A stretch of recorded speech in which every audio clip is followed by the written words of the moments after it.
Hello friends, मैं Manoj Tripathi गुरुमंत्र academy learning platform में आपका स्वागत करता हूं। और आज की इस वीडियो में हम लोग पढ़ेंगे संसद और संसद के दो सदन, लोकसभा और राज्यसभा।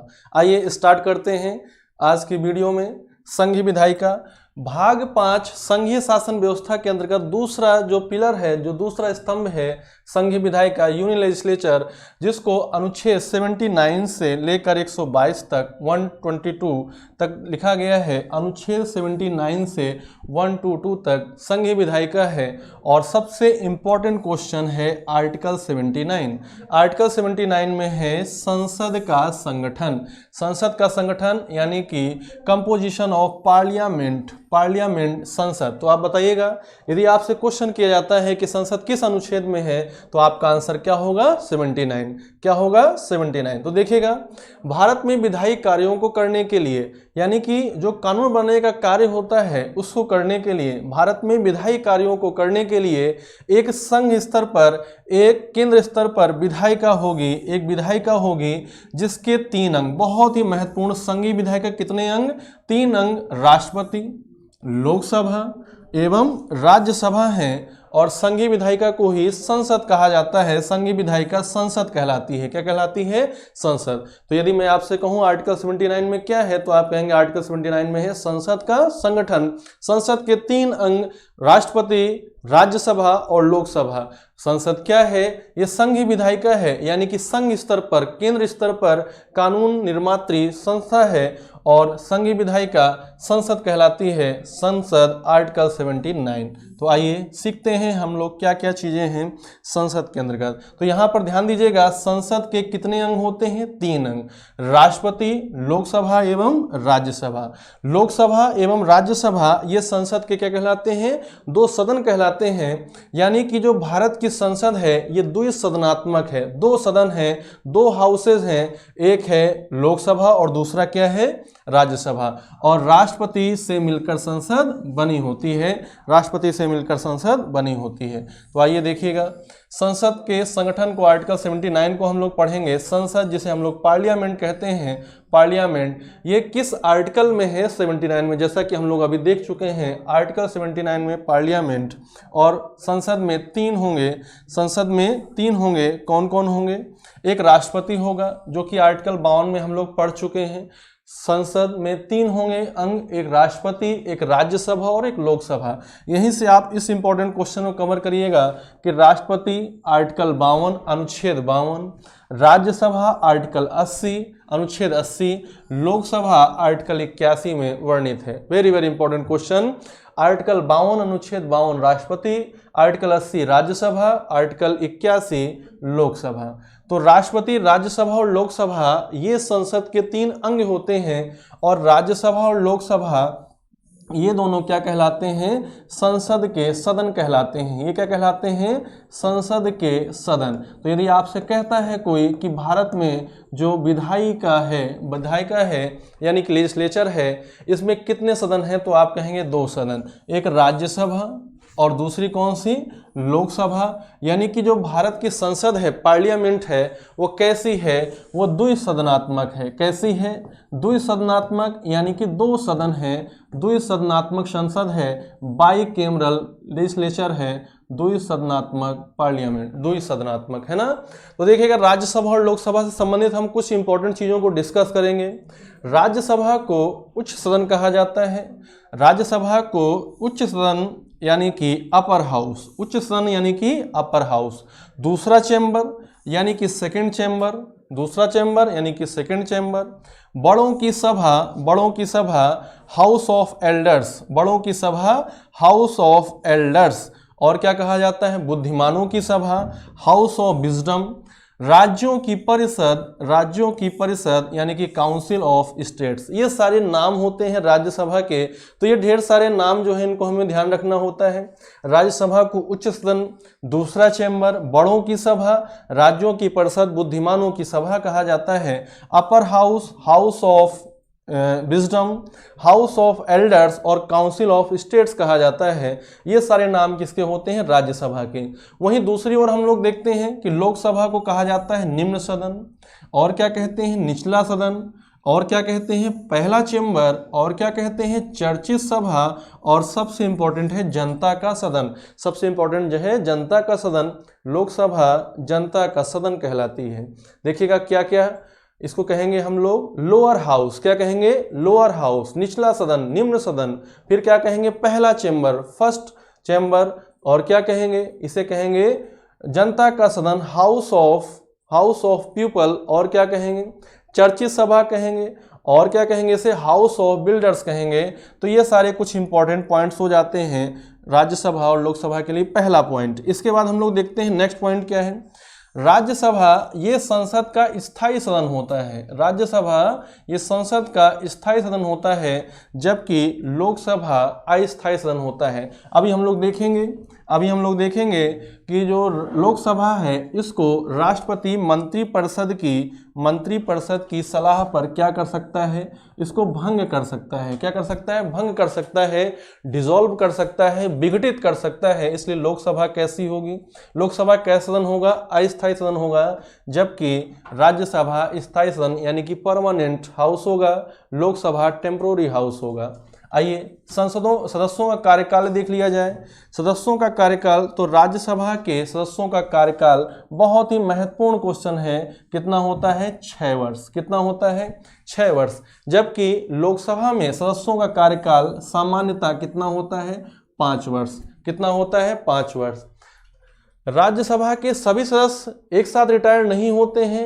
इनकी देखिएगा क्या होता है, प्रत्येक 2 वर्ष में 1/3 सदस्य सेवानिवृत्त हो जाते हैं। 1/3 सदस्य जो सेवानिवृत्त होते हैं उनके स्थान पर दूसरे सदस्यों को भर्ती करने के लिए, दूसरे सदस्यों को चुनाव करने के लिए प्रत्येक 2 वर्ष में राज्यसभा का क्या होता है, चुनाव होता है। इसीलिए राज्यसभा कैसा सदन है, स्थायी सदन है।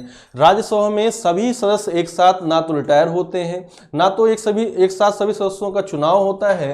राज्यसभा में प्रत्येक 2 वर्ष में 1/3 सदस्य, अभी हम लोग देखेंगे राज्यसभा में प्रत्येक 2 वर्ष में 1/3 1/3 मेंबर क्या होते हैं, रिटायर्ड होते हैं, सेवानिवृत्त होते हैं। उनके स्थान पर 1/3 सदस्य नए आते हैं।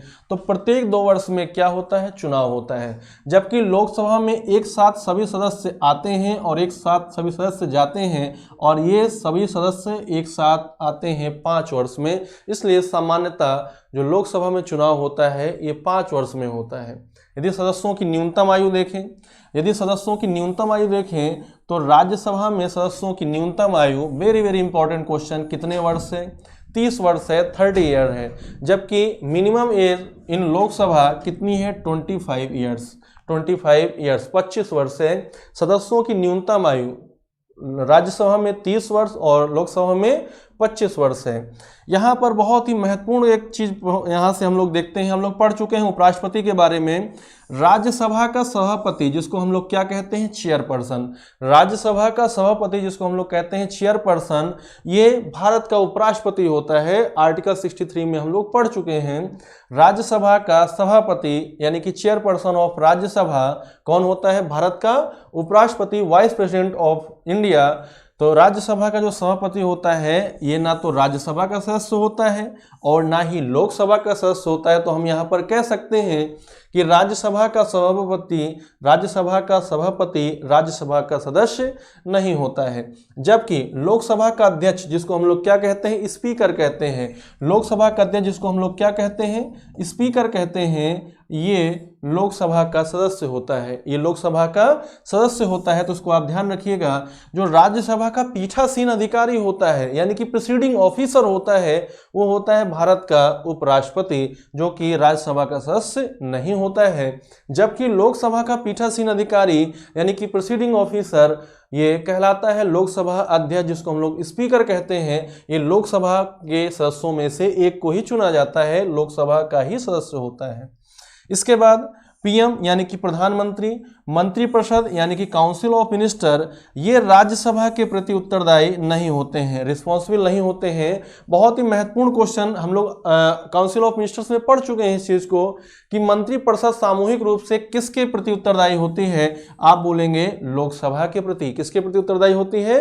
लोकसभा के प्रति। मंत्रिपरिषद का ही जो मुखिया होता है, जो अध्यक्ष होता है, काउंसिल ऑफ मिनिस्टर का जो हेड होता है वही तो पीएम होता है। तो पीएम और मंत्रिपरिषद ये राज्यसभा के प्रति ना होकर लोकसभा के प्रति क्या होते हैं? रिस्पॉन्सिबल होते हैं, लोकसभा के प्रति रिस्पॉन्सिबल होते हैं। तो ये कुछ अंतर थे, ये कुछ डिफरेंस थे राज्यसभा और लोकसभा में। यहां से बहुत ही महत्वपूर्ण क्वेश्चन हम लोग के पेपर में पूछ लिए जाते हैं, तो आप इस पर ध्यान दीजिएगा। इसी क्रम में हम लोग आगे बढ़ते हैं और सबसे पहले हम लोग संसद के उच्च सदन जिसको हम लोग बड़ों की सभा कहते हैं, जिसको हम लोग बुद्धिमानों की सभा कहते हैं, उसके बारे में हम लोग पढ़ना शुरू करेंगे। और वो क्या है? राज्यसभा। क्या है?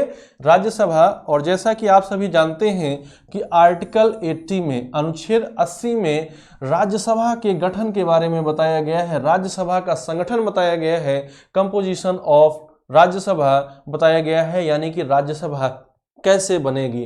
तो राज्यसभा में यदि अधिकतम सदस्य संख्या पूछी जाए तो आप सभी का आंसर होना चाहिए 250। क्या होना चाहिए? 250। राज्यसभा में अधिकतम सदस्य संख्या, maximum number of members in Rajya Sabha कितने होंगे? 250 यानी कि 250। ये जो सदस्य होते हैं ये दो प्रकार के सदस्य होते हैं, निर्वाचित होते हैं यानी कि इलेक्टेड होते हैं, और कैसे होते हैं? मनोनीत होते हैं यानी कि नॉमिनेट होते हैं, नॉमिनेटेड होते हैं। तो इलेक्टेड मेंबर की जो संख्या है वो है 238 और मनोनीत की यानी कि नॉमिनेटेड कितनी है? 12। तो आप इसको ध्यान रखिएगा कि राज्यसभा में निर्वाचित सदस्यों की अधिकतम सदस्य संख्या कितनी हो सकती है? 238। और मनोनीत की कितनी होती है संख्या? 12। इस तरीके से देखिए 238 और 12 अधिकतम कितने हो गए? 250। अधिकतम सदस्य संख्या होगी 250, 250। इन 238 निर्वाचित सदस्यों में से राज्यों से निर्वाचित सदस्यों की संख्या है 234 और केंद्र शासित प्रदेशों से सदस्यों की संख्या है 4। कितनी है? 4। तो देखिएगा यदि आपसे क्वेश्चन पूछा जाए राज्यसभा में अधिकतम सदस्यों की संख्या, आपका आंसर होगा 250, 250। इसमें दो प्रकार के सदस्य हैं, इलेक्टेड हैं और दूसरे कौन से? नॉमिनेटेड हैं, निर्वाचित हैं, और कौन से हैं? मनोनीत हैं। निर्वाचित सदस्यों की संख्या बताएंगे तो अधिकतम कितनी हो सकती है? 238। मनोनीत कितने हो सकते हैं? 12। तो राज्यसभा में मनोनीत सदस्यों की संख्या पूछी जाती है तो आपका आंसर होगा 12। राष्ट्रपति राज्यसभा में कितने सदस्यों को मनोनीत करता है? 12। हम लोग राष्ट्रपति पढ़ के आ चुके हैं। राष्ट्रपति संसद में कुल 14 सदस्यों को मनोनीत करता है, जिसमें से 12 सदस्य किसमें होते हैं? राज्यसभा में। अभी हम लोग पढ़ेंगे उनका क्षेत्र क्या होता है। तो यदि आप यहाँ पर देखना चाहें तो वो किए जाते हैं कहाँ से? लैस से। इस तरीके से आप याद कर सकते हैं, वो जो 12 मेंबर्स होते हैं वो कहाँ से लिए जाते हैं? लैस से। लैस क्या है? लिटरेचर यानी कि साहित्य। ए क्या है? आर्ट यानी कि कला। एस क्या है? ये एस है सोशल सर्विस, और एस क्या है? ये है साइंस एंड टेक। जो इन क्षेत्रों के प्रमुख लोग होते हैं, इन क्षेत्रों के जो विद्वान लोग होते हैं, उनमें से 12 सदस्यों को राष्ट्रपति राज्यसभा में क्या करता है? नॉमिनेट करता है। इन 238 निर्वाचित में से अधिकतम राज्यों से कितने आ सकते हैं? 234। और केंद्र शासित प्रदेशों से कितने आ सकते हैं? 4। तो ये कुछ हो जाता है अधिकतम। लेकिन यदि हम वर्तमान की बात करें तो राज्यसभा में वर्तमान में सदस्य संख्या कितनी है? 245 यानी 245। 245 है वर्तमान में राज्यसभा में सदस्यों की संख्या। अब देखिए ये भी दो टाइप से ही तो निकाले जाएंगे, कुछ क्या होंगे? निर्वाचित होंगे और कुछ क्या होंगे? मनोनीत होंगे। तो मनोनीत सदस्य संख्या हम लोग 12 ही रखेंगे, तो मनोनीत सदस्य संख्या 12 और निर्वाचित कितने होंगे? 233। इन 233 में ये वाला जो पार्ट है ये इधर होगा, थोड़ा सा इसको ध्यान दे दीजिएगा। ये वाला जो पार्ट है ये यहाँ ना होकर कहाँ होगा? यहाँ होगा। निर्वाचित में से जो राज्यों से आते हैं वो कितने आते हैं? 229। कितने आते हैं? 229 राज्यों से 229। और केंद्र शासित प्रदेशों से कितने आएंगे? 4। कौन कौन से केंद्र शासित प्रदेश से आते हैं? दिल्ली से आते हैं, और कहाँ से आते हैं? पुडुचेरी से आते हैं। तो 3 1 4, दिल्ली से 3, पुडुचेरी से, केंद्र शासित प्रदेशों से आए 4, राज्यों से अभी आ रहे हैं वर्तमान में 229, तो राज्यों से निर्वाचित हो जाते हैं 233 और इस प्रकार से 12 मनोनीत मिला दिए जाएंगे तो टोटल कितने हो जाएंगे 245। यहां से इंपॉर्टेंट क्वेश्चन बनते हैं, आपके छोटे से एग्जाम से लेकर बड़े बड़े एग्जामों तक यहां से क्वेश्चन आए हुए हैं। तो वर्तमान में राज्यों से निर्वाचित सदस्यों की संख्या कितनी है 229, केंद्रशासित प्रदेशों से निर्वाचित सदस्यों की संख्या कितनी है 4, यानी कि वर्तमान में राज्यसभा में कितने निर्वाचित सदस्य पहुंच रहे हैं 233 और मनोनीत कितने पहुंचते हैं 12, जिनको राष्ट्रपति द्वारा क्या किया जाता है मनोनीत किया जाता है। आगे चलते हैं हम लोग, इसी क्रम में आगे बढ़ते हैं। आगे बढ़ने पर हम लोगों को कुछ इंपॉर्टेंट चीजें जो राज्यसभा से संबंधित होती हैं उनको ध्यान रखना होता है। तो देखिए, जैसा कि मैं अभी आपसे बता रहा था कि राज्यसभा में 238 सदस्य हैं, कहां से, राज्यों से हैं और कहां से हैं, केंद्र शासित प्रदेश दिल्ली और पुडुचेरी की विधानसभाओं के निर्वाचित सदस्यों द्वारा क्या किए जाते हैं, चुने जाते हैं, इनका चुनाव किया जाता है। देखिएगा क्या, राज्यसभा में 238 सदस्यों को राज्यों एवं केंद्र शासित प्रदेश, कौन कौन से केंद्र शासित प्रदेश हैं, एक है दिल्ली, दूसरा क्या है पुडुचेरी की विधानसभा के जो निर्वाचित विधायक होते हैं उनके द्वारा क्या किया जाता है, चुना जाता है। क्या किया जाता है, चुना जाता है। तो आपसे यदि पूछता है कि राज्यसभा में निर्वाचित सदस्यों का किस प्रकार से चुनाव होता है, तो आप कहेंगे जो राज्य हैं और केंद्र शासित प्रदेश जिसमें दिल्ली और पुडुचेरी आते हैं उनकी जो विधानसभा होती हैं वहाँ के जो निर्वाचित विधायक होते हैं, यानी कि इलेक्टेड कौन होते हैं, एमएलए होते हैं, इलेक्टेड एमएलए, उनके द्वारा क्या किया जाता है, चुनाव किया जाता है राज्यसभा के सदस्यों का। 12 सदस्य, जैसा कि आप अभी जान रहे थे कि 12 सदस्यों को राज्यसभा में राष्ट्रपति द्वारा मनोनीत किया जाता है। तो आंसर करिएगा, राष्ट्रपति कितने सदस्यों को राज्यसभा में मनोनीत करता है, तो आपका आंसर होगा 12। ये देखिएगा लिखा हुआ है। ये सदस्य कहाँ से हो सकते हैं, कला से यानी कि आर्ट से, साहित्य यानी कि लिटरेचर से, विज्ञान यानी कि साइंस और समाज सेवा जिसको हम लोग सोशल सर्विस बोलते हैं उन क्षेत्रों से संबंधित होते हैं। तो ध्यान रखिएगा, जो 12 सदस्य हैं वो कहाँ कहाँ से होंगे, कला क्षेत्र होगा, एक साहित्य क्षेत्र होगा, एक विज्ञान होगा और चौथा होगा समाज सेवा क्षेत्र। इन क्षेत्रों से, इन एरिया से जो इम्पोर्टेंट लोग होते हैं, जो इम्पोर्टेंट व्यक्ति होते हैं उनको 12 सदस्यों के रूप में मनोनीत किया जाता है राष्ट्रपति द्वारा। कहाँ, राज्यसभा में। आइए आगे देखते हैं। राज्यसभा के सदस्यों का कार्यकाल 6 वर्ष होता है, ये हम लोग अभी पढ़ चुके हैं। फिर यहाँ पर एक बार और ध्यान दीजिएगा, tenure of the members of the Rajya Sabha is 6 year. Tenure यानी कि कार्यकाल, राज्यसभा के सदस्यों का कार्यकाल कितना होता है, 6 वर्ष। इसको आपको बिल्कुल बैठा लेना है अपनी दिमाग में, राज्यसभा के सदस्यों का कार्यकाल 6 वर्ष होता है। और देखिए सबसे इंपॉर्टेंट पॉइंट, यहाँ पर मैं इंपॉर्टेंट लिख भी रहा हूँ, आप इसको ध्यान दीजिएगा। प्रत्येक 2 वर्ष में 1/3 सदस्य क्या हो जाते हैं, रिटायर हो जाते हैं, सेवानिवृत्त हो जाते हैं। सेवानिवृत्त होने वाले सदस्य फिर से क्या कर सकते हैं, चुनाव लड़ सकते हैं। तो कितनी बार लड़ सकते हैं, कितनी बार भी चुनाव लड़ सकते हैं और राज्यसभा में पहुंच सकते हैं। ध्यान दीजिएगा कि राज्यसभा के सदस्यों का कार्यकाल 6 वर्ष है। इन सदस्यों में से प्रत्येक 2 वर्ष में, यानी कि 2 वर्ष में 1/3 1/3 मेंबर क्या हो जाते हैं, रिटायर हो जाते हैं, सेवानिवृत्त हो जाते हैं। तो 1/3 सदस्यों को भर्ती करने के लिए, 1/3 सदस्यों को ये पूरा करने के लिए जो ये संख्या खाली हुई है, प्रत्येक 2 वर्ष में राज्यसभा में चुनाव भी हुआ करते हैं। और राज्यसभा का यदि सदस्य बनना है तो न्यूनतम आयु कितनी होनी चाहिए, 30 ईयर्स यानी कि 30 वर्ष। राज्यसभा का सदस्य बनने की न्यूनतम आयु 30 वर्ष। राज्यसभा का पीठासीन अधिकारी यानी कि प्रिसीडिंग ऑफिसर, राज्यसभा का पीठासीन अधिकारी यानी कि प्रिसीडिंग ऑफिसर जो राज्यसभा की बैठकों का, राज्यसभा में होने वाली बैठकों की अध्यक्षता करता है, क्या कहलाता है, सभापति, जिसको हम लोग क्या कहते हैं, चेयरपर्सन कहते हैं। और देश का उपराष्ट्रपति इसका पदेन सभापति यानी कि एक्स ऑफिशियो चेयरपर्सन होता है। तो ex officio chairperson of Rajya Sabha कौन है, भारत का उपराष्ट्रपति होता है, जिसकी देश में दूसरी रैंकिंग होती है। भारत के राष्ट्रपति के बाद दूसरा नागरिक जो होता है देश में कौन होता है, भारत का उपराष्ट्रपति। पदानुक्रम के अनुसार भी इसका नंबर कितना होता है, दूसरा नंबर होता है। देश का उपराष्ट्रपति ही राज्यसभा का सभापति कहलाता है, यानी कि राज्यसभा में होने वाली बैठकों की वो क्या करता है, अध्यक्षता करता है। इसके बाद जो दूसरा प्रमुख उसमें अधिकारी होता है राज्यसभा में, होता है राज्यसभा का उपसभापति, जिसको हम लोग क्या कहते हैं, vice chairperson of Rajya Sabha. Vice chairperson of Rajya Sabha, उपसभापति राज्यसभा के सदस्यों में से ही एक होता है। ध्यान दीजिएगा, जो राज्यसभा का सभापति होता है वो राज्यसभा का सदस्य नहीं होता है, जबकि उपसभापति राज्यसभा के सदस्यों में से ही एक को चुना जाता है। यदि आपसे पूछता है कि राज्यसभा के सभापति का कार्यकाल कितना होगा, तो आप ध्यान दीजिएगा, राज्यसभा के सभापति का कार्यकाल पूछ रहा है, यानी कि हमको ध्यान देना है कि राज्यसभा का जो सभापति होता है वो भारत का उपराष्ट्रपति होता है। तो आप हमेशा आंसर करेंगे 5 वर्ष। कितना आंसर करेंगे? 5 वर्ष आंसर करेंगे।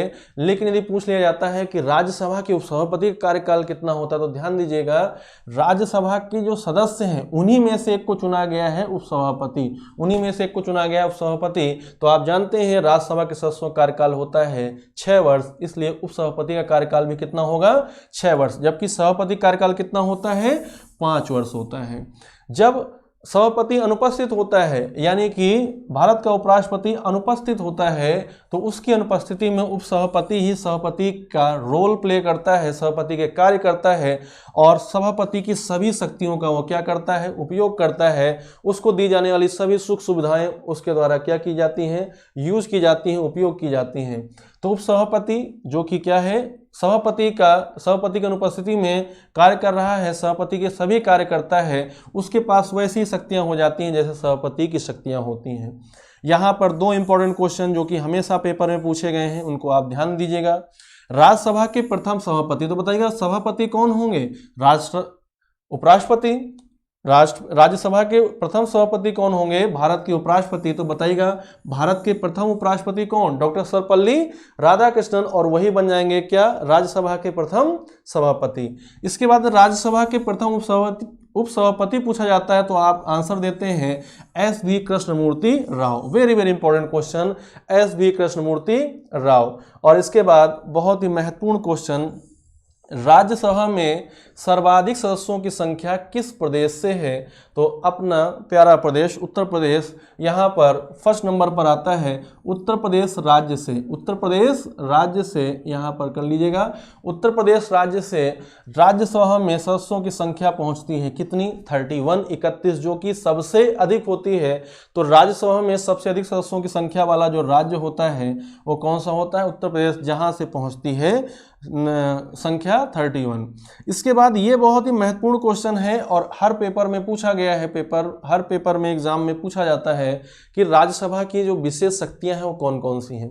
तो सबसे पहले मैं आपका यहाँ पर ध्यान दिला दूं कि राज्यसभा और लोकसभा के लगभग कार्य एक जैसे होते हैं। कुछ चीज़ों को छोड़ दिया जाए, उन चीज़ों की हम लोग यहाँ पर चर्चा कर लेते हैं। तो देखिएगा, संविधान संशोधन विधेयक हो जिसको हम लोग कहेंगे कॉन्स्टिट्यूशनल अमेंडमेंट बिल, फिर वित्त विधेयक हो फाइनेंशियल बिल कहेंगे, या सामान्य विधेयक हो जिसको कि हम लोग कहेंगे जनरल बिल।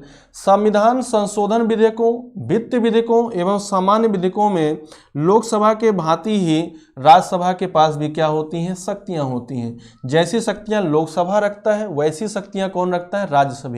राज्यसभा भी रखता है। इन शक्तियों को छोड़ दिया जाए तो राज्यसभा के पास ऐसी कौन सी शक्तियां हैं जो लोकसभा के पास नहीं होती हैं? तो ये कुछ 3 इंपॉर्टेंट शक्तियों को हम लोग यहाँ पर डिस्कस कर लेते हैं और आपको अपने पेपर के लिए इनको याद रख लेना है, इनको 5 स्टार लगा देना है और यहाँ से आपके क्वेश्चन आ सकते हैं तो इसको आप 5 स्टार लगा देंगे, है ना। यदि 5 स्टार की पावर और लगाना चाहें तो 5 स्टार की पावर क्यूब लगा देंगे, यानी कि वेरी वेरी इंपॉर्टेंट है। तो आइए देखिएगा क्या है इसमें। राज्यसभा की विशेष शक्तियों में कौन कौन सी शक्तियां हैं? तो हम लोग पढ़ चुके हैं कि जो भारत का उपराष्ट्रपति होता है ये राज्यसभा का सभापति होता है। कौन होता है? राज्यसभा का सभापति होता है। उपराष्ट्रपति को पद से हटाने के लिए, देखिएगा ध्यान दीजिएगा, उपराष्ट्रपति को पद से हटाने के लिए राज्यसभा के पास विशेषाधिकार होता है कि उपराष्ट्रपति को पद से हटाने के लिए जो प्रस्ताव है वो राज्यसभा में ही प्रारंभ किया जाता है और राज्यसभा में ही पारित किया जाता है। केवल लोकसभा की इसमें सहमति आवश्यक होती है। इसका वर्णन हुआ है किसमें? अनुच्छेद 67 में, आर्टिकल 67 में। उपराष्ट्रपति को पद से हटाने के लिए राज्यसभा में ही प्रस्ताव पारित किया जाता है, यानी कि उपराष्ट्रपति को हटाने का विशेषाधिकार किसके पास है? राज्यसभा के पास है। आप जानते हैं 3 प्रकार की सूचियां होती हैं। एक होती है संघ सूची यानी कि यूनियन लिस्ट होती है, दूसरी होती है राज्य सूची स्टेट लिस्ट होती है, और तीसरी होती है समवर्ती सूची। संघ सूची पर अधिकार होता है संसद को कानून बनाने का, राज्य सूची पर अधिकार होता है विधानमंडल को कानून बनाने का, और समवर्ती सूची पर समय समय के अनुसार दोनों लोग क्या बना सकते हैं, कानून बना सकते हैं, यानी संसद भी और विधानमंडल भी।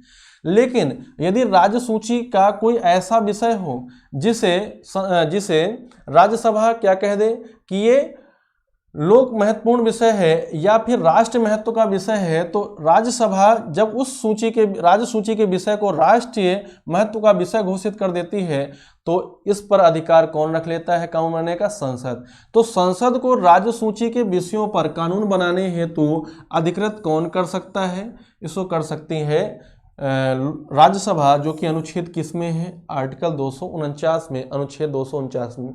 आर्टिकल 249 में ये बात कही गई है कि राज्यसभा यदि राज्य सूची के किसी भी विषय को राष्ट्रीय महत्व का विषय घोषित कर दे, राष्ट्रीय महत्व का विषय मान ले, तो उस पर राज्य विधानमंडल को कानून बनाने का अधिकार ना मिलकर किसको मिल जाता है? संसद को अधिकार मिल जाता है। तो इसका मतलब क्या हुआ कि संसद को राज्य सूची के विषयों पर कानून बनाने हेतु अधिकार कौन दे सकता है? राज्यसभा। ये आर्टिकल किस में है? 249 में। इसके बाद बहुत ही महत्वपूर्ण अखिल भारतीय सेवाएं।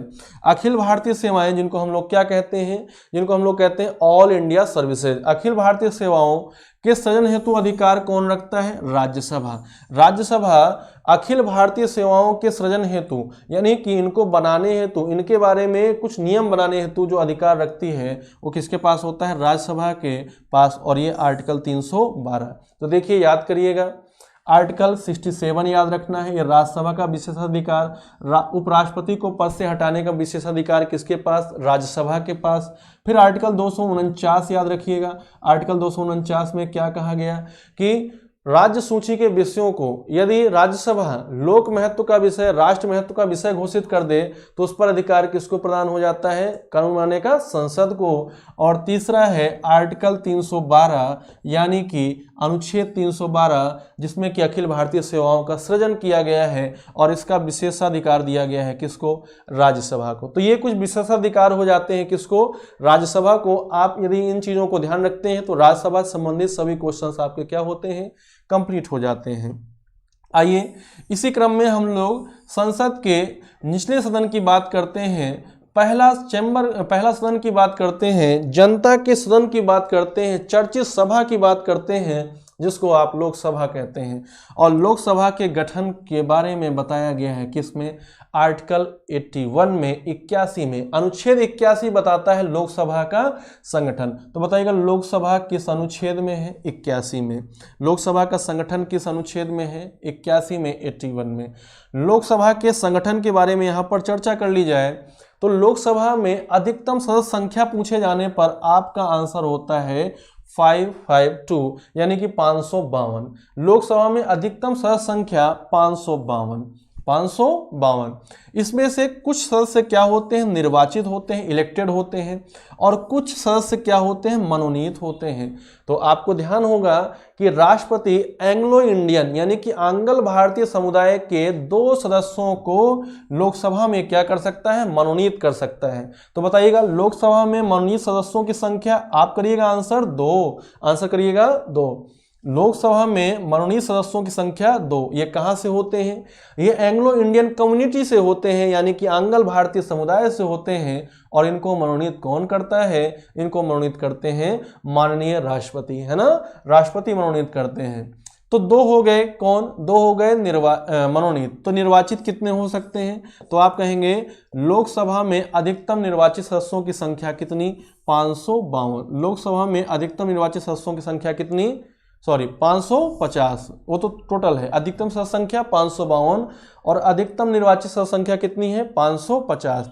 राज्यों से कितने निर्वाचित होते हैं? 530। और केंद्र शासित प्रदेशों से अधिकतम कितने निर्वाचित हो सकते हैं? आप कहेंगे 20। तो याद रखिएगा अधिकतम सदस्य संख्या 552, जिसमें से 2 क्या होंगे? 2 मनोनीत हो जाएंगे, इलेक्टेड हो जाएंगे। 2 क्या हो जाएंगे? मनोनीत हो जाएंगे। फिर मनोनीत होने के बाद 550 क्या होंगे? 550 हो जाएंगे निर्वाचित। 550 क्या हो जाएंगे निर्वाचित। कहाँ से होंगे, ये होंगे राज्यों से, और कहाँ से, ये होंगे केंद्र शासित प्रदेशों से। तो राज्यों से कितने होंगे 530। तो आंसर करिएगा लोकसभा में राज्यों से अधिकतम निर्वाचित सदस्यों की संख्या 530।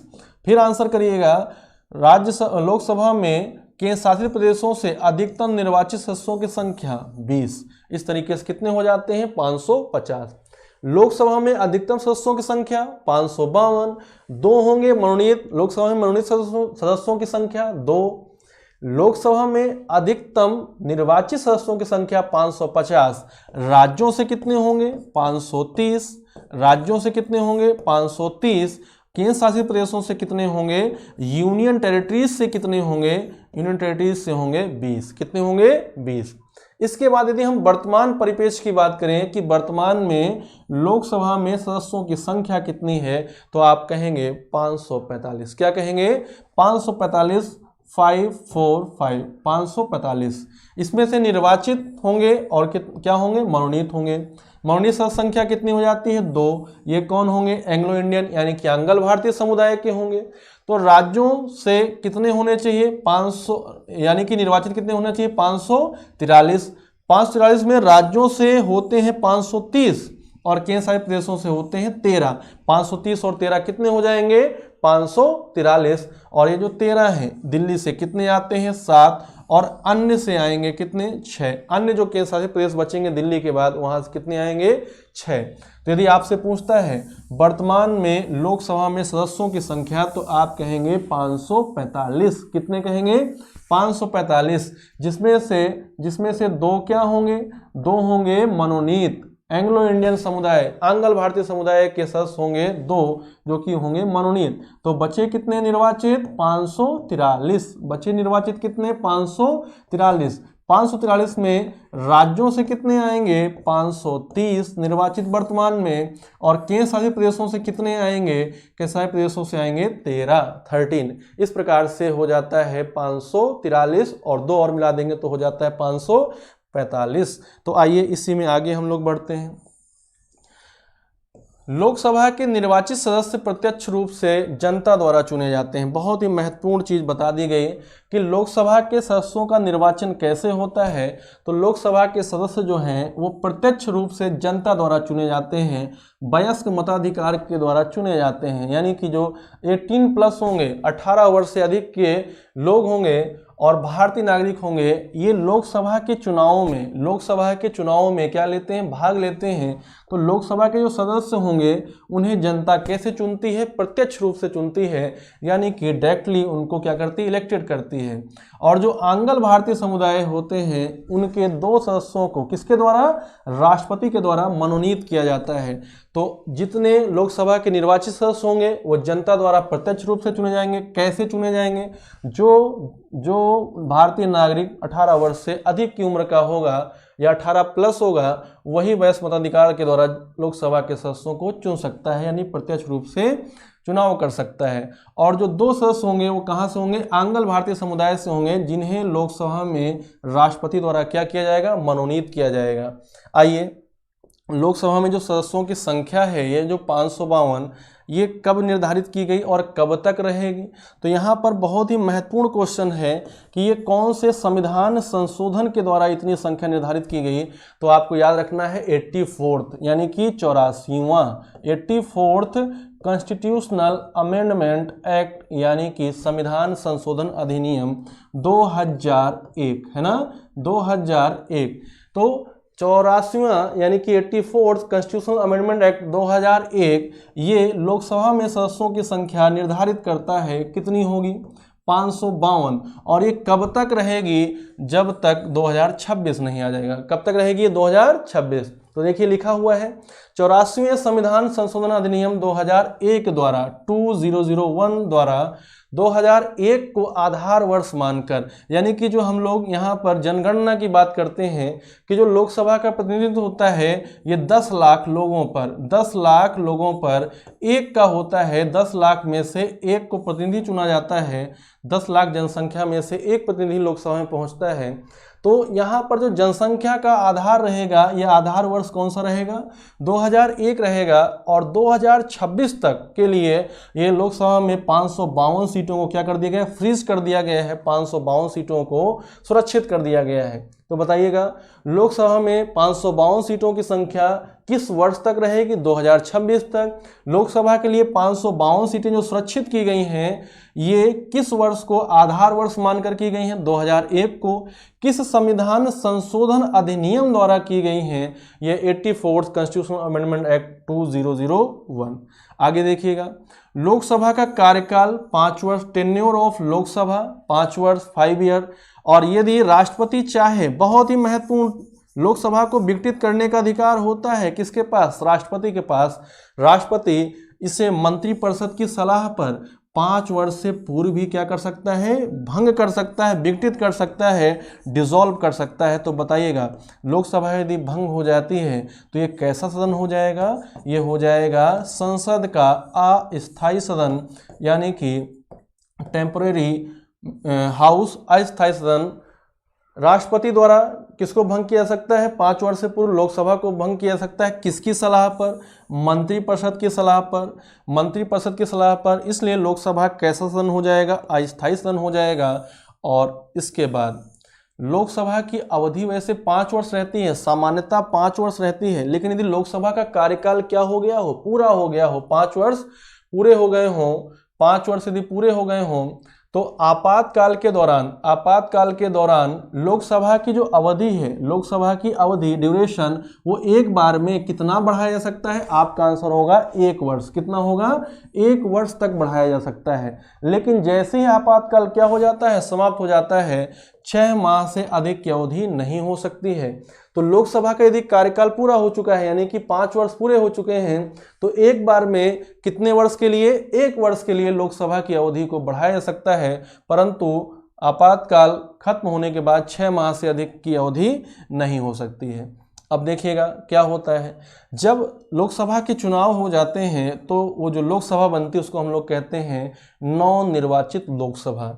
उस लोकसभा में से जो सबसे वरिष्ठतम सदस्य होता है उसको राष्ट्रपति द्वारा क्या बना दिया जाता है, प्रोटेम स्पीकर। क्या बना दिया जाता है, प्रोटेम स्पीकर, जिसको आप हिंदी में कहते हैं सामयिक अध्यक्ष। सामयिक का मतलब होता है उस समय के लिए बनाया गया अध्यक्ष।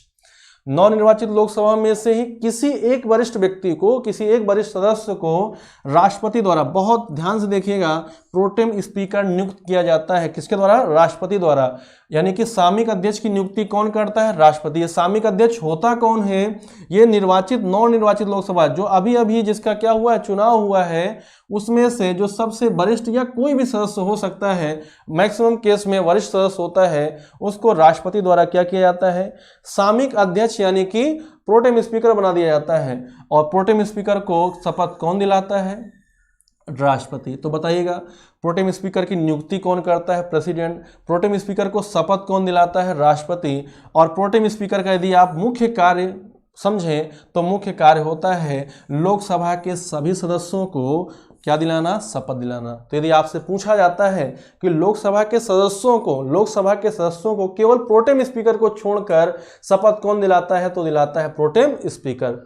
लोकसभा के सभी सदस्य किसके द्वारा शपथ ग्रहण करते हैं, प्रोटेम स्पीकर द्वारा शपथ ग्रहण करते हैं। कौन है प्रोटेम स्पीकर, प्रोटेम स्पीकर है जो लोकसभा पहुंची है, नवनिर्वाचित लोकसभा के जो लोग हैं उनमें से वरिष्ठतम सदस्य को क्या बना दिया जाता है, राष्ट्रपति द्वारा प्रोटेम स्पीकर बनाया जाता है। और प्रोटेम स्पीकर को शपथ कौन दिलाता है, राष्ट्रपति। कौन दिलाता है, राष्ट्रपति। और प्रोटेम स्पीकर का कार्य क्या होता है, लोकसभा के सभी सदस्यों को शपथ दिलाना। और सामयिक अध्यक्ष तब तक अपने पद पर बना रहता है जब तक कि लोकसभा के सदस्यों में से लोकसभा के अध्यक्ष का चुनाव नहीं हो जाता है। जो लोकसभा अध्यक्ष होता है, जिसको हम लोग स्पीकर कहते हैं, ये लोकसभा के सदस्यों में से ही किसी एक व्यक्ति को चुना जाता है। लोकसभा का जो अध्यक्ष होता है ये लोकसभा का ही सदस्य होता है, या आप यहाँ पर कह सकते हैं हम लोग किसकी चर्चा कर रहे हैं, स्पीकर की चर्चा कर रहे हैं। अभी जो नवनिर्वाचित लोकसभा थी उसमें जो चुना गया था उसे कहते थे प्रोटेम स्पीकर। प्रोटेम स्पीकर ने क्या किया, लोकसभा के सभी सदस्यों को शपथ दिलाया। और शपथ दिलाने के बाद जब सभी सदस्य लोकसभा के सदस्य बन जाते हैं तो जो लोकसभा होती है वो लोकसभा के अध्यक्ष का क्या करती है, चुनाव करती है। किसके तत्वाधान में रहकर, सामयिक अध्यक्ष के तत्वाधान में रहकर, यानी कि सामयिक अध्यक्ष लोकसभा के अध्यक्ष के चुनाव में क्या करता है, मदद करता है। और ये अध्यक्ष चुने जाने पर इसका पद क्या हो जाता है, समाप्त हो जाता है। बहुत ही महत्वपूर्ण चीजें यहाँ पर हम लोग डिस्कस किए हैं। तो आपसे पूछा जाएगा प्रोटेम स्पीकर की नियुक्ति राष्ट्रपति, प्रोटेम स्पीकर को शपथ राष्ट्रपति, प्रोटेम स्पीकर का कार्य आप कहेंगे लोकसभा के सभी सदस्यों को शपथ दिलाना। प्रोटेम स्पीकर का और दूसरा कार्य, प्रोटेम स्पीकर काम होता है लोकसभा के अध्यक्ष को चुनाव करने में मदद करना, लोकसभा के अध्यक्ष का चुनाव करने में मदद करना। कब उसका पद समाप्त हो जाएगा, जब लोकसभा का अध्यक्ष चुन लिया जाएगा, लोकसभा का अध्यक्ष चुन लिया जाएगा। तो देखिए अनुच्छेद 89, 90, 93, 94 में क्या क्या चीजें कही गई हैं, तो इसको आप देख सकते हैं। 89 में राज्यसभा के सभापति और उपसभापति के बारे में चर्चा की गई है। राज्यसभा के उपसभापति का पद रिक्त होगा, त्यागपत्र होगा, पदच्युत होगा, यानी कि रिमूवल होगा उसको हटाया जाएगा, उसको पद से हटाया जाएगा। इन सब चीज़ों के बारे में वर्णन किस आर्टिकल में होगा, आर्टिकल 90 में होगा। इसके बाद 93 में लोकसभा के अध्यक्ष और उपाध्यक्ष का वर्णन होगा, और 94 में लोकसभा के अध्यक्ष यानी कि स्पीकर, उपाध्यक्ष, डिप्टी स्पीकर के पद की रिक्ति यानी कि वैकेंसी, त्यागपत्र यानी कि रेजिग्नेशन, और पदच्युत यानी कि रिमूवल। तो ये सारी चीज़ें दी गई हैं। और यहाँ पर सबसे महत्वपूर्ण जो क्वेश्चन बनता है उसको ध्यान दीजिएगा। क्वेश्चन क्या है, अनुच्छेद 108। तो बताइएगा जो राष्ट्रपति होता है ये क्या कर सकता है, ये संसद के दोनों सदनों की संयुक्त बैठक बुला सकता है। पहला इंपॉर्टेंट क्वेश्चन आपके पेपर में आया हुआ कि संसद के दोनों सदनों की संयुक्त बैठक या संसद के दोनों सदनों के संयुक्त अधिवेशन को कौन बुलाता है, राष्ट्रपति। कौन बुलाता है, राष्ट्रपति। लेकिन ध्यान दीजिएगा संसद के दोनों सदनों की संयुक्त बैठक की जो अध्यक्षता करता है वो कौन करता है, लोकसभा अध्यक्ष, जिसको हम लोग क्या कहते हैं, स्पीकर कहते हैं। यदि अध्यक्ष अनुपस्थित है तो डिप्टी स्पीकर करेंगे यानी कि उपाध्यक्ष करेंगे, और यदि दोनों ही अनुपस्थित हैं, दोनों की अनुपस्थिति है तो राज्यसभा का कौन करता है, उपसभापति। तो ध्यान दीजिएगा आर्टिकल 108 में क्या होगा, राष्ट्रपति बुलाएगा संसद के दोनों सदनों की संयुक्त बैठक। तो बताइएगा संसद के दोनों सदनों की संयुक्त बैठक यानी कि ज्वाइंट मीटिंग कौन बुलाता है, आपका आंसर होगा राष्ट्रपति। क्या होगा आंसर, राष्ट्रपति। और बताइएगा अध्यक्षता कौन करता है, आप कहेंगे लोकसभा अध्यक्ष। कौन करता है, लोकसभा अध्यक्ष। बहुत ही महत्वपूर्ण क्वेश्चन। राष्ट्रपति आर्टिकल 108 के तहत संयुक्त बैठक बुला सकता है, संसद के दोनों सदनों की संयुक्त बैठक यानी कि ज्वाइंट मीटिंग बुला सकता है, जिसकी अध्यक्षता करने का अधिकार किसके पास है, लोकसभा के अध्यक्ष के पास। यदि लोकसभा का अध्यक्ष क्या हो, अनुपस्थित हो, अब्सेंट हो, अनुपस्थित हो, तो कौन करेगा, वो करेगा लोकसभा उपाध्यक्ष। कौन करेगा, लोकसभा उपाध्यक्ष करेगा।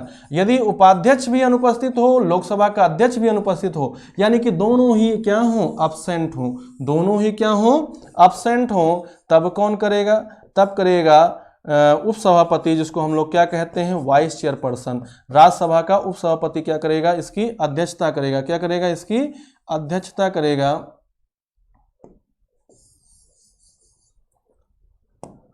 उपसभापति इसकी क्या करेगा, अध्यक्षता करेगा। तो ध्यान दीजिएगा बहुत ही महत्वपूर्ण क्वेश्चन आपके पेपर में आया हुआ। यहां पर हम लोग कुछ थोड़ी बहुत और चर्चा कर लेते हैं कि जो लोकसभा का अध्यक्ष होता है, ध्यान दीजिएगा अध्यक्ष जिसको हम लोग क्या कहते हैं, स्पीकर। लोकसभा का अध्यक्ष अपना त्यागपत्र किसे देगा, अपना त्यागपत्र किसे देगा, तो बोलिएगा रिजाइन किसे करेगा, रिजाइन करेगा, त्यागपत्र देगा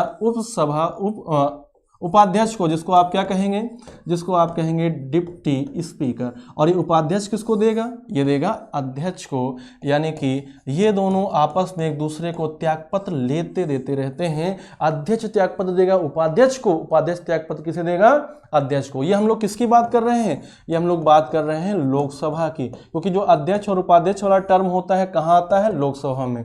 यदि राज्यसभा की बात कर ली जाए, बहुत ही ध्यान देंगे आप, राज्यसभा की बात कर ली जाए और उसमें सभापति की बात की जाए, सभापति, तो सभापति अपना त्यागपत्र किसे देगा, बोलिए ना। सभापति कौन होता है, भारत का राष्ट्रपति होता है, उपराष्ट्रपति होता है। ये किसको अपना त्यागपत्र देगा, तो भूल मत जाइएगा, जैसे कि अध्यक्ष उपाध्यक्ष को दे सकता है, ध्यान दीजिएगा सभापति उपसभापति को नहीं देगा। उपसभापति को दे सकता है कौन, सॉरी सभापति कौन दे सकता है? उपसभापति। तो इसको ध्यान दीजिएगा। तो अध्यक्ष क्या त्यागपत्र देगा? उपाध्यक्ष को। उपाध्यक्ष त्यागपत्र देगा किसको? अध्यक्ष को। यानी कि आपस में एक दूसरे को ये त्यागपत्र दे सकते हैं। जबकि सभापति त्यागपत्र देगा किसको? राष्ट्रपति को, क्योंकि सभापति क्या है? उपराष्ट्रपति है। लेकिन उपसभापति किसको त्यागपत्र दे सकता है? सभापति को। तो ये बहुत ही महत्वपूर्ण चीज है जो हम लोगों ने यहाँ पर डिस्कस की।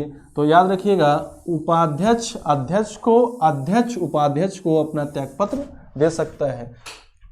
इसके बाद हम लोग आगे बढ़ते हैं। लोकसभा की यदि विशेष शक्ति की बात की जाए, लोकसभा की यदि विशेष शक्ति की बात की जाए तो लोकसभा का जो विशेषाधिकार होता है ये मनी बिल पर होता है। किस पर होता है? मनी बिल पर होता है, यानी कि धन विधेयक पर होता है। किस पर होता है? धन विधेयक पर होता है। धन विधेयक यानी कि मनी बिल। तो बताइएगा मनी बिल किस में प्रस्तुत किए जाते हैं? लोकसभा में। लोकसभा में इनको क्या किया जाता है? पारित किया जाता है। ये केवल सहमति के लिए कहाँ पहुंचते हैं? राज्यसभा में। कहाँ पहुंचते हैं? राज्यसभा में। तो बताइएगा धन विधेयक, जिसको हम लोग किस अनुच्छेद में देखते हैं? 110 में। आर्टिकल 110 में किसकी परिभाषा दी गई है? मनी बिल की। तो बताइएगा ना, मनी बिल किस अनुच्छेद में वर्णित है? मनी बिल यानी कि धन विधेयक किस अनुच्छेद में है? 110 में है। मनी बिल से संबंधित विशेषाधिकार किसके पास है? लोकसभा के पास, संसद के निम्न सदन के पास है। लोकसभा में यह प्रस्तुत किया जाएगा, उसी में क्या किया जाएगा? पारित किया जाएगा।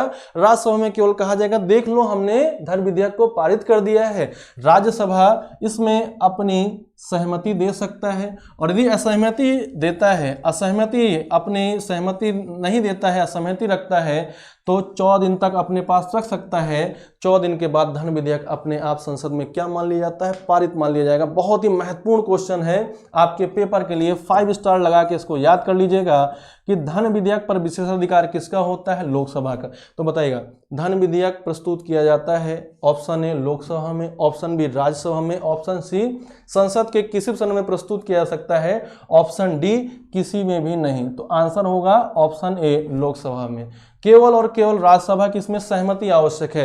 राज्यसभा इसमें सुधार की बात कर सकती है, लेकिन राज्यसभा की सुधारों पर राज्यसभा के सुधारों के लिए लोकसभा क्या नहीं होती? बाध्य नहीं होती है। यदि ये राज्यसभा अपने धन विधेयक को रोक लेती है अपने पास, तो अधिकतम 14 दिन तक रोक सकती है, और अधिकतम 14 दिन के बाद क्या हो सकता है? ये यदि नहीं देती है, लोकसभा को वापस नहीं करती है, तो ये लोकसभा में और संसद में, लोकसभा में पारित हो ही चुका है, संसद में क्या मान लिया जाता है? पारित मान लिया जाता है। किसी वित्त विधेयक को धन विधेयक घोषित करने का अधिकार किसके पास होता है? लोकसभा अध्यक्ष के पास होता है। किसके पास होता है? लोकसभा अध्यक्ष के पास होता है। ध्यान दीजिएगा, लोकसभा के अध्यक्ष को लोकसभा के सदस्यों के द्वारा ही विशेष बहुमत द्वारा हटाया जाता है, और सभी के लिए यदि आप देखें तो कितने दिन पूर्व का नोटिस दिया जाता है? 14 दिन पूर्व का नोटिस दिया जाता है। आपने मैक्सिमम देखा, राष्ट्रपति को हटाना है 14 दिन पूर्व का नोटिस, उपराष्ट्रपति को हटाना है 14 दिन पूर्व का नोटिस, लोकसभा के अध्यक्ष को हटाना है, बोलिए कितने दिन पूर्व का नोटिस? 14 दिन पूर्व का नोटिस। राज्यसभा के सभापति को हटाने का विशेषाधिकार किसके पास? राज्यसभा के पास। लोकसभा के अध्यक्ष को हटाने का अधिकार लोकसभा के सदस्यों के पास, विशेष बहुमत द्वारा उसको हटा सकते हैं। और देखिए, लोकसभा का जो सदस्य होता है, लोकसभा का जो अध्यक्ष होता है, ये लोकसभा का अध्यक्ष तो होता है, लोकसभा का सदस्य तो होता है। लोकसभा का जो अध्यक्ष होता है ये लोकसभा का सदस्य तो होता है, लेकिन ये किसी भी मत पर, किसी भी विषय पर ये मत नहीं दे सकता है पहली बार। तो देखिए लिखा है, लोकसभा के अध्यक्ष को प्रथम स्थिति में किसी भी विषय पर मत देने का अधिकार नहीं होता है। वो तभी मत दे सकता है जब उस विषय पर क्या हो चुका हो? बराबर हो चुका हो मत, और वो जब मत देता है तो उसको हम लोग क्या कहते हैं? निर्णायक मत, कास्टिंग वोट। तो बताइएगा, लोकसभा में कास्टिंग वोट देता है कौन? आंसर लोकसभा का अध्यक्ष। लोकसभा में कास्टिंग वोट, निर्णायक मत देने वाला कौन होता है? लोकसभा का अध्यक्ष। सुनिएगा, लोकसभा का अध्यक्ष लोकसभा का सदस्य तो होता है, लेकिन किसी भी विषय पर फर्स्ट साइट में प्रथम बार वो किसी भी विषय पर अपना मत नहीं दे सकता है। और जब देता है वो कब देता है? जब उस विषय पर बराबरी हो जाती है, और उस बराबरी होने पर उस समय जब वो मत देता है तो उस मत को हम लोग निर्णायक मत या कास्टिंग वोट कहते हैं। बहुत ही इंपॉर्टेंट क्वेश्चंस की ओर मूव कर रहे हैं। लोकसभा के प्रथम अध्यक्ष जीवी मावलंकर, लोकसभा के प्रथम उपाध्यक्ष M.A. आयंगर। लोकसभा में दो ऐसे अध्यक्ष भी रहे, एक थे कौन, जीवी मावलंकर, एक थे बलराम जाखड़, जिनको हटाने का प्रयास किया गया अनुच्छेद 94 के तहत। किसके तहत?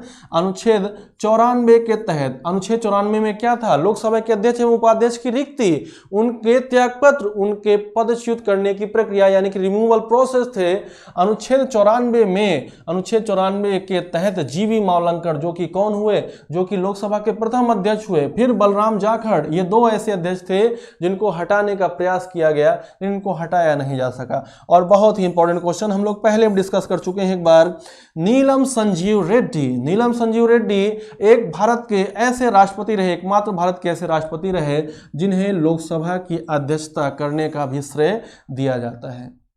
इसके बाद राष्ट्रपति दोनों सदनों में पारित विधेयकों पर हस्ताक्षर करके उसे क्या बना देता है? अधिनियम बना देता है, अनुच्छेद 111 में।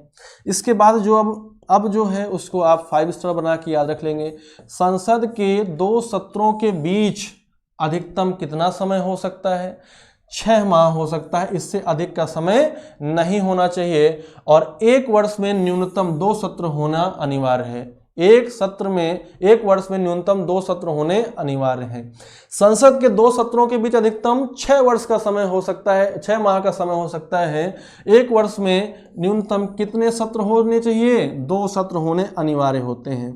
इसी क्रम में बहुत ही महत्वपूर्ण चीज़ों की ओर हम लोग डिस्कस कर रहे हैं, बहुत ही महत्वपूर्ण चीज़ों की हम लोग डिस्कस कर रहे हैं।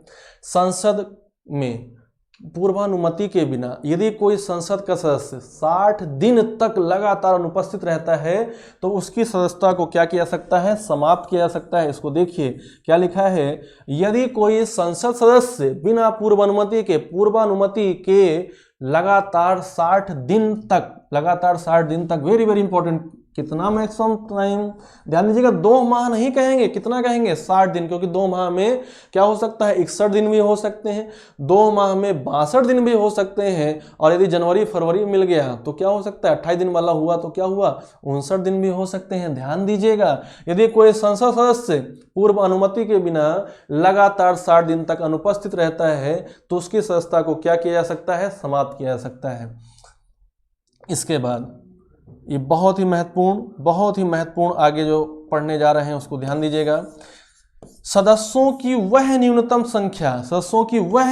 संख्या जिनकी उपस्थिति में ही सदन का कार्य संपादित होता है गणपूर्ति या कोरम कहलाती है। आपके लिए 5 स्टार क्वेश्चन, गणपूर्ति या कोरम क्या होती है? आप कहेंगे गणपूर्ति या कोरम ये होता है सदस्यों की वह न्यूनतम संख्या। सदन, कोई भी सदन ले लेंगे, यदि लोकसभा की बात करेंगे तो लोकसभा सदन, यदि राज्यसभा तो राज्यसभा सदन। सदस्यों की वह न्यूनतम संख्या जिनके होने पर ही सदन की कार्रवाई प्रारंभ होती है, सदन का कार्य संपादित होता है, गणपूर्ति कहलाती है। और जो कोरम होता है ये सदन की कुल संख्या का 1/10 भाग होता है। कितना होता है? सदन की कुल संख्या का 1/10 भाग उस सदन का क्या कहलाता है? कोरम कहलाता है, गणपूर्ति कहलाता है। बताइएगा, लोकसभा के लिए गणपूर्ति आप कहेंगे 55, क्यों? क्योंकि लोकसभा की अधिकतम सदस्य संख्या बताइएगा 552, इसका 10वां भाग निकालेंगे तो कितना हो जाएगा? 55। राज्यसभा के लिए गणपूर्ति, तो राज्यसभा के सदस्यों की कुल संख्या बताइएगा 250, इसके लिए यदि आप 10वां भाग निकालेंगे तो कितना हो जाएगा? 25। तो बोलिएगा ना, गणपूर्ति या कोरम क्या होगा? गणपूर्ति या कोरम वह न्यूनतम सदस्य संख्या है जिनके होने पर ही उस सदन की कार्रवाई प्रारंभ हो सकती है या कार्रवाई प्रारंभ होती है, गणपूर्ति कोरम कहलाती है। ये उस सदन की संख्या का 1/10वां भाग होता है। लोकसभा के लिए गणपूर्ति 55, राज्यसभा के लिए गणपूर्ति 25। और ये देखिए आपके पेपर में आया हुआ क्वेश्चन, वेरी वेरी इंपॉर्टेंट, संसद का प्रथम घंटा जिसको हम लोग क्या कहेंगे? 11 AM से लेकर 12 PM, सुबह के 11 बजे से लेकर 12 बजे तक का जो 1 घंटा है उसे कहा जाता है प्रश्नकाल यानी कि क्वेश्चन आवर। ये आपके पेपर में आया हुआ क्वेश्चन है, यहाँ से आप इसको देखिएगा, टैली कर लीजिएगा, यही सेम क्वेश्चन। संसद का प्रथम घंटा जो कि 11 AM से 12 PM तक होता है वो प्रश्नकाल कहलाता है। और इसके बाद इसके बाद जो नेक्स्ट आवर होगा जो कि 12 बजे से लेकर कितने बजे तक होगा, 1 बजे तक, उसे हम लोग क्या कहते हैं, उसे हम लोग शून्यकाल कहते हैं। क्या कहते हैं? शून्यकाल। 12 बजे से पहले का समय क्या था? 12 बजे से पहले का समय था प्रश्नकाल। 1 बजे के बाद का समय क्या होगा? मुख्य कार्रवाई का समय। तो देखिएगा, प्रश्नकाल यानी कि 12 बजे से पहले, मुख्य कार्रवाई 1 बजे के बाद, इनके बीच का जो 1 घंटा हुआ 12 PM से 1 PM, 1 घंटा, देखिएगा ध्यान दीजिएगा, 12 PM से 1 PM, दोपहर के 12 बजे से लेकर 1 बजे तक का जो समय होगा वो क्या कहलाता है? शून्यकाल कहलाता है, 0 आवर कहलाता है।